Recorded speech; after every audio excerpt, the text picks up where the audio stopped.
Mabibisto na ang kalokohan ni Moira matapos magreklamo ang mga staff na hindi pa sila nakakatanggap ng 2 buwan na sweldo.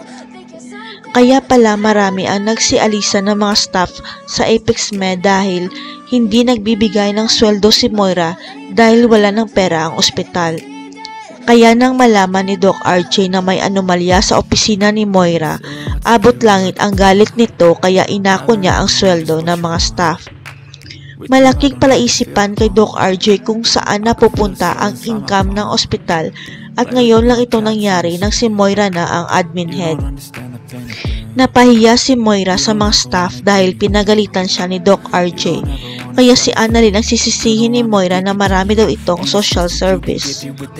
Pero ang hindi alam ni Doc RJ, nagpapalusot lang si Moira para hindi mabisto ang kalokohan niya na ninanakaw nito ang pera ng ospital.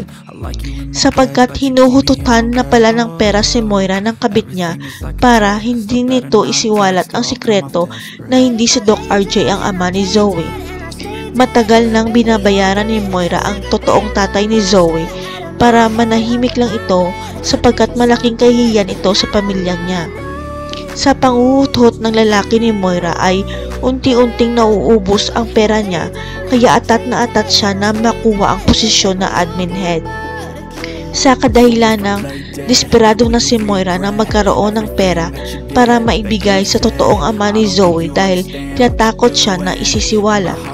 Ang hindi alam ni Moira, matagal nang alam ni Doc RJ na hindi niya anak si Zoe dahil sinabi nito na si Annalyn lang ang real daughter niya. Magkakaroon ng board meeting ang ospital para imbestigahan ang anomalya ni Moira at mapapaalis siya as admin head dahil guilty siya. Totoo kayang napupunta lang sa kabit ni Moira ang pera ng ospital? Sasabihin na kaya ni RJ kay Zoe na hindi siya ang totoong ama nito? Abangan.